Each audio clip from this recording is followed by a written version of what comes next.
It was one of those moments filled with hope. Things were just starting to look up for Jorge. And then the thing with the TV happened. He just moved to a new town, started his life over, found some work, got a place. Years of searching around, of vagueness, were ending.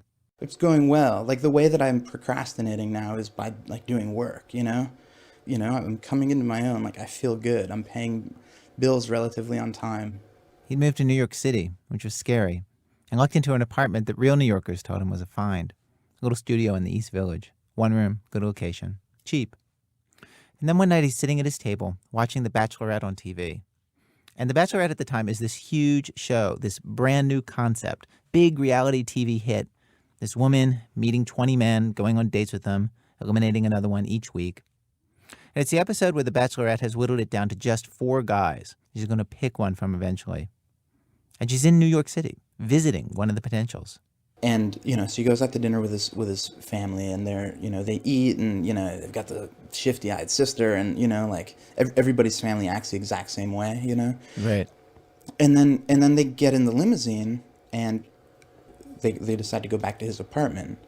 Now I'm on the edge of my seat, because, you know, I moved to New York. Like, it's an enormous city, and I would be so excited if I could recognize a street. I would be so excited. It would just make me so happy.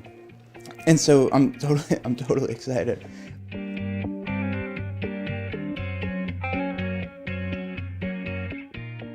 So they get out of the limo, and he hugs her in the street, and they pan, and they show a building. They show an awning. And it's my awning. It's your building. It's my building. It's the awning to my building. It says the address. It says the street. It's, you know, it's possibly the only place in New York I actually know. You know what I mean? and then he opens the door, and she comes in, and it's my lobby. You know, there's my lobby. There's the row of mailboxes. You know, and I'm just like I'm out of my chair, and I can't talk. I'm like, you know, like pointing at the TV. Like, and if it were me, I would think, like, are they here right now, like in the building?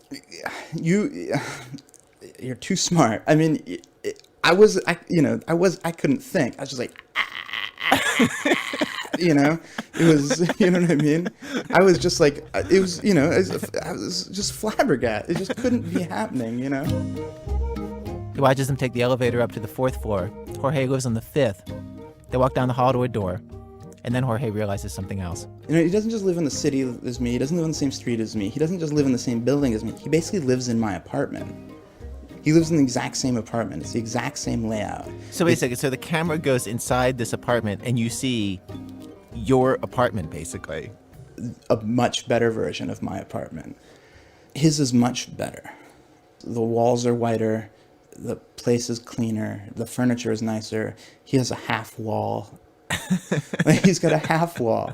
A half wall with them brick glass blocks. It's like drywall, you know, but it seems like it has like some sort of like countertop kind of thing on it. And at that moment, Jorge gets this flash. He is not really doing all that well. His apartment is a kind of dump compared to this guy who's on TV. Plus, he's watching Trista Wren, the Bachelorette, on TV, looking uncomfortable in his apartment on national TV. In fact, she bails on the guy. She leaves the apartment, and they cut to like that head-on interview, you know, and she's just looking into the camera, and she says, I've dated guys with really bad apartments before. I can't judge him on that. I have to find out why he feels like he can live in an apartment like this. She ditched him because of the apartment? Yeah. Wait, he lost out on The Bachelorette because of the apartment? Oh, yeah. And it was your apartment? But better.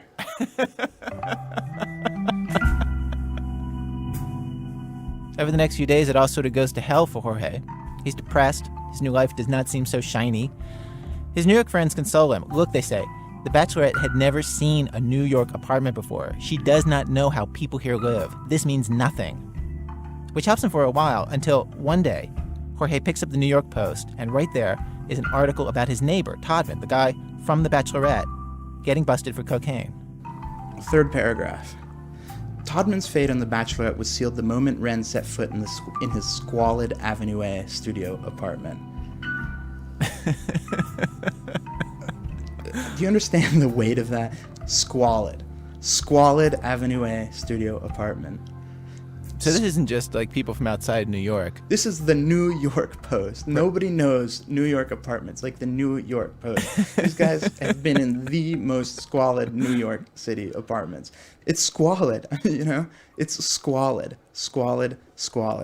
You know, there's not that many definitions for squalid. There's not many ways to look at the word squalid and think, Maybe they mean kind of hip, you know? You know?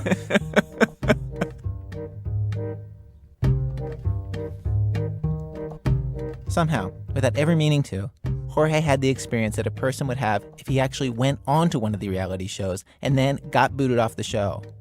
National television came into his apartment and then kicked him off the island by proxy. He was like collateral damage to a reality show.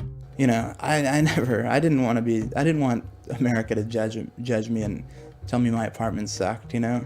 I didn't want that, but at that moment when I was, you know, when they came into my building and they opened that door and it was my apartment, I thought I was, you know, I thought that I was hot. I thought that it was, you know. Yeah. That's, you know, and then all of a sudden it's like, boo, boo, boo. You know? What was it? Boo, boo, boo, boo, boo. You lose, you know? Jorge says that it would not have been such a kick in the stomach if he hadn't gotten his hopes up in the first place about his great new life, his great new apartment.